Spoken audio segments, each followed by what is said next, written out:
Assalamualaikum Anavians. I hope you guys are doing great.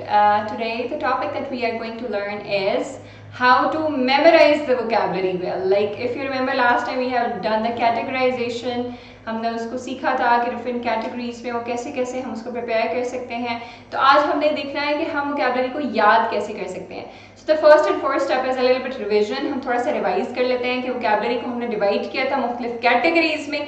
अब वो जो कैटेगरीज थी हमारे पास वो थी synonyms, antonyms, idioms, figurative devices and contextual meanings.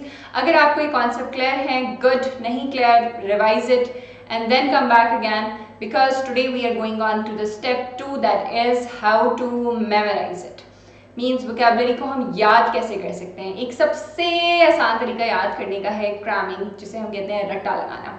ठीक है, बहुत सारे बच्चों को मैंने देखा है क्रैमिंग कर लेते हैं, याद कर लेते हैं, लेकिन जब पेपर में बैठे होते हैं, वो जो प्रेशर आ रहा होता है पेपर का, and the time limit is there and everything is like you have to solve it online, तो वो जो प्रेशर होता है उसमें वो सारी क्रैमिंग कभी इधर और कभी उधर हो जाती है। And the vocabulary is, you know guys, I am not going to say this thing, लेकिन it is a tricky part. ठीक है, तो मेमोराइजेशन की कुछ टेक्निक्स हैं, वन बाय वन करके आपको एक ओवरव्यू दे देती हूँ। You have to identify your own technique, आपको कौन सी सूटेबल लगेगी आपकी प्रिपरेशन के लिए। अब जब टेक्निक की बात आ रही है तो इसका मतलब ये भी नहीं है कि आप किसी एक टेक्निक को लेके बैठ जाएंगे और उसी को ही आप लगाते रहेंगे और अपना टाइम का भी आपने ध्यान रखना है कि प्रिपरेशन के लिए आपके पास टाइम कितना है। तो सिर्फ मैं आपको एक ओवरव्यू दे रही हूँ कि कौन कौन सी टेक्निक्स है जिनसे आप तैयारी कर सकते हैं, and afterwards you have to use your brain to analyse कि कौन सी टेक्निक में यूज करूं कि मैम कायनात के गिवन क्विज में मैं टॉप स्कोरर हूं और उसके बाद मैं इंग्लिश के पेपर में भी बहुत अच्छे मार्क्स स्कोर करूं इन दिस पोर्शन। ठीक, तो सबसे पहले है technique that is flash cards, second technique is mnemonics, third technique is practice and fourth technique is grouping. बज़ाहिर नामों से बहुत मुश्किल एनालाइज करना कि ये मैम बातें क्या कर रही हैं इधर उधर की, मतलब क्या। सो बेसिकली मैं चाह रही हूँ कि आप आइडेंटिफाई करें आज के लेक्चर में अपनी टेक्निक जिसके ज़रिए आपको वोकैबुलरी याद हो सकती है। अब हम आ जाते हैं सबसे पहली कैटेगरी पे जिसको हम कहते हैं flash card. Flash cards are like tiny, did you remember the Tariq Aziz show, उसमें उसके हाथ में फ्लैश कार्ड्स होते थे, वो क्विज क्वेश्चन पूछता था and the audience used to answer that. Lots of people use clue card और flash cards to memorize things or to retain the memory for the memory retention। अगर आसान लफ्ज़ों में कहूँ कि याद रखने के लिए, एक प्रैक्टिस सेशन के लिए ये फ्लैश कार्ड्स बहुत ज़रूरी होते हैं। तो अब जब हम फ्लैश कार्ड की बात करें तो जाहिर सी बात है आप एक एक वर्ड का बैठ के बना नहीं सकते। ठीक है, it's gonna take you lots of time because it's a lot, right? So there's a website which I'm recommending you called as revisely.com, flashcard generator। अब इसमें फ़ायदा ये है कि आप सब टेक्स्ट एंटर करोगे, आपके फ्लैश कार्ड्स ऑटोमेटिकली बन जाएंगे। प्लस पॉइंट ये है सेल्फ असेसमेंट के लिए, सेल्फ प्रिपरेशन के लिए बहुत अच्छा है, लेकिन अगर आपके पास इसका भी टाइम नहीं है तो मैं हाजिर हूँ, मैं आपको ज़रूर प्रोवाइड करूँगी कुछ प्रैक्टिस सेशंस भी, ताकि आपको प्रिपरेशन में आसानी हो और सेल्फ असेसमेंट में आसानी हो। क्योंकि आपको पता है सबसे बड़ा मुश्किल काम क्या होता है, हम याद तो कर लेते हैं लेकिन हम चाहते हैं कि कोई हमसे सुने ही, या कोई हम चाहते हैं कोई हमें असेस करे। ठीक, तो I guess there the flash cards are useful कि आप फ्लैश कार्ड के जरिए चेक कर सकते हो कि मैंने जो याद किया है वो मुझे याद है भी या नहीं याद है। ठीक, तो एग्जांपल मैं आपको दे देती हूँ एक फ्लैश कार्ड की। For example we have the word abolish और आपको 4 ऑप्शंस गिवन है और आपने करेक्ट आंसर आइडेंटिफाई करना है। मैंने आपको करेक्ट आंसर दिखा दिया है, ठीक है, क्योंकि एक फ्लैश कार्ड, एक ओवरऑल पिक्चर मैं आपको दिखाना चाह रही हूँ कि एक ओवरऑल पिक्चर क्या है। अबॉलिश का मतलब होता है पुट एन एंड टू, कि किसी चीज़ को ख़त्म करना। ठीक, अब this is very good kind of flash card when it comes to writing part, but you can also have the flash cards in the form of picture. Which vocabulary word describes this photo? So yes, again the word abolish. Main purpose is just to give you an overview कि flash card किसे कहते हैं। Small notes आप handmade बना सकते हो, आप print outs ले सकते हो, आप ऑनलाइन पढ़ सकते हो। There are multiple ways to have flash cards. करना है, बस करने वाले बनो। ठीक है, next is mnemonics. This is my favourite most. मुझे अगर वोकैबुलरी याद होती है तो मुझे निमोनिक्स के थ्रू होती है। अब मैं बताती हूँ, 2 तरीके होते हैं निमोनिक्स के भी। निमोनिक्स के बहुत सारे तरीके होते हैं टेक्निकली। कुछ बच्चे गुनगुना के याद कर लेते हैं, ठीक है, एक धुन से उनको याद हो जाता है। कुछ बच्चे जो है वो निमोनिक्स को कुछ इस तरह से लेते हैं जिस तरह एक वर्ड है प्रेमोनिशन। ठीक है, अब प्रेमोनिशन में निमोनिक्स, अगर मैं एक बहुत ही कॉम्प्लिकेटेड वे आपको बताऊँ, ये कॉम्प्लिकेटेड तो है लेकिन उन लोगों के लिए आसान है जिनकी इंग्लिश ऑलरेडी थोड़ी बेहतर है, ठीक है। अब वो हो गया कि आप उससे कोई सेंटेंस बना लो। Predicting rare events might often notice impending trouble involving ominous news। ठीक, ये खुद से बनाए हुए वर्ड्स हैं, लेकिन ये एक पूरा एक फ्रेज जो है ये बन रहा है। इसका मतलब है, इसका मतलब ये है कि प्रेमोनिशन हमें प्रिडिक्शन करवाती है उन खास इवेंट्स की जिसमें कुछ बुरा होने वाला होता है, ठीक। लेकिन अब देखो, मेरे जैसे भी कुछ लोग होंगे जिनको इतनी मुश्किल इंग्लिश नहीं आ रही होती, फिर वो क्या करेंगे, राइट? फिर उनके लिए भी थोड़ी सी ट्रबल है ना। तो फिर हम क्या करेंगे, हम देसी तरीका यूज करेंगे, और we call it the easiest way, और we can say adaptable mnemonics way, जिसको हम कहते हैं कि अपनी वर्डिंग में आप अपने निमोनिक्स बनाना शुरू कर दो। जैसे कि प्री मॉनिटर करना बैड सिचुएशन का, मैंने प्री मॉनिटर का वर्ड निकाला है प्रीमोनिशन से, ठीक। लेकिन चूंकि मैंने अपनी आप से जनरेट किया है तो मुझे याद रहेगा कि प्रेमोनिशन का मतलब क्या है, प्री मॉनिटर कर लेना किसी बैड सिचुएशन को। और इसका रियल मीनिंग क्या है कि एक स्ट्रॉन्ग फीलिंग आना कि कुछ बुरा होने वाला है या कुछ something unpleasant is going to happen, ठीक है। अब दिस इज वन वे, ठीक। अब मैंने यहाँ पे एक एग्जांपल ऐड किया अपने टाइम के, like when I was preparing the vocabulary from that time, there is one word called as apprehension, ठीक। एप्रीहेंशन और प्रेमोनिशन दोनों बहन भाई हैं, मीन्स दे आर सिनोनिम्स, ठीक। लेकिन एप्रीहेंशन मेरे टाइम पे था, प्रेमोनिशन आपके टाइम पे है। तो एप्रीहेंशन को जब मैंने प्रिपेयर किया था तो मैंने उसको इस तरह से किया था, आप परेशान ना हो, ठीक है। Like you are giving something कि हाँ apprehension is there, like the problem is coming, but आप परेशान ना हो, ठीक। तो ये एक तरीका है वोकैबुलरी को तैयार करने का। मुझे आज भी याद है एक वर्ड था मेवरिक, उसमें एक निमोनिक हमने बनाया था, मैं भी डॉक्टर बनके रिक्शा चलाऊंगा। Maverick means when you are a person who don't want to go for the same methods which has been moving on from one person to another, आप अपने ही तरीके की दुनिया बनाना चाहते हो, so you're like Maverick, ठीक। Next हमारे पास आ गया practice with context. Practice with context means अपने सेंटेंसेस खुद बना लो। आपको मैं ये नहीं कह रही कि आप वर्ड से, जिस तरह प्री मॉनिटर वाली सिचुएशन है ना, वो तो मैंने एक फन एलिमेंट ऐड करके उसको याद करने का तरीका बताया, दैट इज निमोनिक्स। लेकिन ये क्या, प्रैक्टिस विद कॉन्टेक्स्ट, उस वर्ड को अपने सेंटेंस में यूज करो, लेकिन अपने सेंटेंस में यूज करो। प्रैक्टिस विद कॉन्टेक्स्ट में मैं आपकी हेल्प नहीं करूंगी। उसकी वजह ये है कि ये आपको जगह जगह मिल जाएंगे सेंटेंसेस लिखे हुए, लेकिन ट्रस्ट में वो आपको याद नहीं होते। आप जब तक अपने वर्ड्स में इनको नहीं लिखोगे, अपने सेंटेंसेस खुद नहीं बनाओगे, तो ये वोकैबुलरी मेमोराइजेशन टेक्निक नहीं कहलाएगी। अगर आप किसी और के लिखे हुए सेंटेंसेस को पढ़ रहे हो तो उसमें यस आपको उस वर्ड को यूज करना आ जाएगा, लेकिन अगर आप ये कह रहे हो कि मुझे उस वर्ड का मीनिंग याद रहेगा, तो नॉट नेसेसरली। तो इसके लिए आपने करना ये है कि आप अपने सेंटेंसेस बनाएंगे, मेक योर ओन सेंटेंसेस। अब जब आप फॉर एग्जाम्पल यहाँ पे वर्ड है डेमरेज।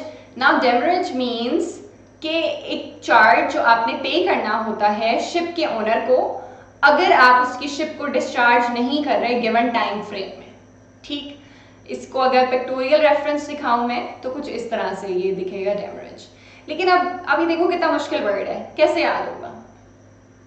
अपने सेंटेंस में यूज करो, अपने सेंटेंस में ma'am I have never been to ship, आप मुझे कह रही हैं मैं इस वर्ड को अपने सेंटेंस में यूज करूं, तो मेरे पास तो कॉन्टेक्स्ट ही नहीं है, मैं इसको कॉन्टेक्स्ट कैसे दूं?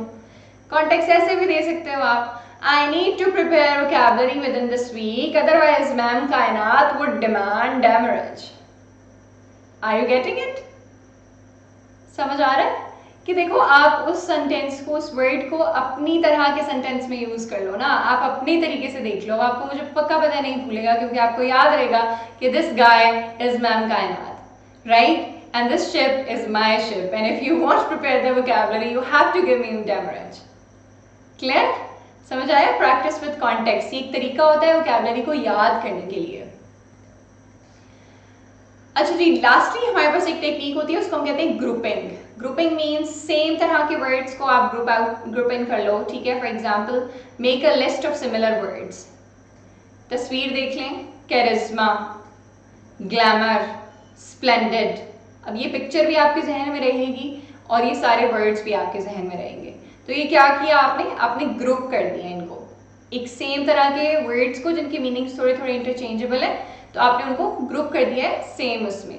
लेकिन ज़रूरी तो नहीं है कि अब सब वर्ड्स की सिमिलैरिटीज़ गिवन हो, तो कुछ वर्ड्स की नेगेटिव और पॉजिटिव मीन्स एंटोनिम्स भी आप ढूंढ सकते हो। जैसे एफ्लुएंट मीन्स अमीर आदमी, destitute means poor, right? So are you getting it? आपकी अपनी मर्जी है आप ग्रुपिंग कैसे कर रहे हो। मूविंग ऑन, एक और तरीका जो ग्रुपिंग का है वो है प्रीफिक्सेस। प्रीफिक्सेस मीन्स अगर मैं सारे वर्ड्स को रखूँ, कंपैरिजन, कंपटीशन, कंपेनियन, अब ये सारी चीजें हो किसके दरमियान में रही हैं? दो लोगों के दरमियान में हो सकती हैं, दो से ज्यादा के लोगों के दरमियान में हो सकती हैं। एक बंदे का तो कंपैरिजन नहीं होता ना किसी से, ठीक? I and you can be compared, we can have competition, you are my companion. तो ये this is how you can do, like कि सारे जो सिमिलर वर्ड्स आपको लग रहे हैं आप उनको ग्रुप कर दो, प्रीफिक्सेस की फॉर्म में कर दो, या फिर आप सफिक्सेस की फॉर्म में भी कर सकते हो। For example discussion, imagination, competition. Basically, this suffix tells in state of discussing, in state of imagining things, in state of competing against each other. ठीक, तो प्रीफिक्स भी हो गया, सफिक्स भी हो गया, ये भी ग्रुपिंग टेक्निक है। अब मुझे ओवरऑल बताओ कि आपको क्या लग रहा है कि which technique is going to suit to you when you are preparing for your vocabulary. It can be flash cards, it can be mnemonics, it can be grouping, और it can be practice with context, means कि आप अपने अपने sentence खुद बना रहे हो, ठीक? अच्छा जी, अब हम एक और चीज़ आ जाती है, वो है पिक्टोरियल ईडियम्स। पिक्टोरियल ईडियम्स ये मैंने बड़ा एंड पे सोच के इसको ऐड किया, क्योंकि मैं ये सोच रही थी कि ईडियम्स को कैसे याद किया जाए ना, मतलब ईडियम्स वो नहीं होता जो दिखता है, तो हम उसको याद कैसे करेंगे। तो पिक्चर बहुत अच्छा एक तरीका है पिक्टोरियल ईडियम्स को प्रिपेयर करने के लिए। अगर हम इस पिक्चर को देखें तो आपको क्या लग रहा है, क्या कर रहा है? एक लड़का है and sunlight is there and he is having fun, right? So this is basically he is also basking in sunshine. Basking means धूप को सेक रहा है, ठीक? लेकिन basking in sunshine का मतलब यहाँ पे धूप सेकना नहीं है, बल्कि क्या है? Enjoy करना अपनी लाइफ को। So you can see इस पिक्चर में basking in sunshine भी नजर आ रहा है हमें, और enjoying life भी नजर आ रहा है हमें। So this is how you can prepare idioms. Pictorial references create कर लो अपने लिए। बहुत सारे ऑलरेडी बने हुए भी हैं। If you want more, if you want some AI based tools, you can let me know, मैं आपको बता सकूंगी। अब ले लेते हैं एक छोटा सा क्विज, देखते हैं कि आपको फ्लैश कार्ड्स, निमोनिक्स, इन चीज़ों की कुछ समझ आई भी है या नहीं आई है। So can you pick the definition of cautious?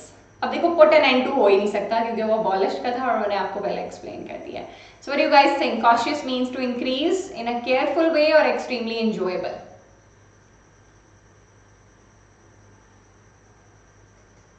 You got it right. In a careful way. When you're cautious, you have to be careful, okay?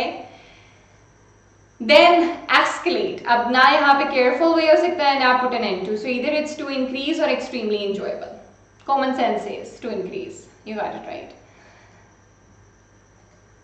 Same, luxurious. हमारे पास last option ही बचता है यहाँ पे, that is extremely enjoyable. अब ये भी एक तरीका था flash cards के थ्रू अपनी knowledge को judge करने का. But there is another way. अब ये पिक्चर्स हैं। Now keep those 3 words in your mind, cautious, escalate and luxurious. आप बताओ ये क्या लग रहा है, ये कौन सी वर्ड को ज्यादा अच्छे से स्पेसिफाई कर रहा है? ये cautious, you got it right. Next this one, कोई चीज बढ़ रही है, to increase. Escalate, you got it right. Lastly, oh what a lavish place, right? Luxurious, good job. So this is how you guys can prepare vocabulary memorization technique। अब आपको clear हो जाना चाहिए, आपने अपनी पिक करनी है और मुझे जरूर बताना है। और अगर आप लोग अपने निमोनिक्स या कॉन्टेक्स्ट बेस्ड सेंटेंसेस खुद बना रहे हो ना, तो you have to share that to me, the must, because I really want to read those funny things that you are going to make out of these words, और इस तरह आप लोग अच्छे से vocabulary को क्रैक कर सकोगे इन फ्यूचर। आई होप कि vocabulary आपके लिए अब एक बिग डील नहीं रही है, क्योंकि आपको समझ आ चुका है कि सिनोनिम, एंटोनिम, इडियम्स वगैरह ये सब क्या है, और दूसरी तरफ आपको ये भी समझ आ चुका है कि मैंने तैयार कैसे करना है उसको। अब जो क्विजेस होंगे, I want you guys to score full marks in that, ठीक है? Without cheating, without any you guys no third party means. आपने अपने दिमाग को इस्तेमाल करते हुए उसको क्रैक करना है, ताकि आप जो है वो PRC को भी इस पेपर को भी बहुत आराम से क्लियर कर लें। आप जानते हैं मेरी क्लास कभी भी एंड नहीं होती बगैर किसी एक फन एलिमेंट के, तो आज का जो एंडिंग पार्ट है वो एक रिडल है। I start with an E and end with an E, but usually contain only one letter. What am I? The answer is given. Yes, it's envelope. I have added the answer. Oh yeah, I have already added the answers. It's like a fun thing that happened to me today. Very funny. So guys, with this funny note, I would like to say you goodbye and I'll catch up with you later. Allah Hafiz.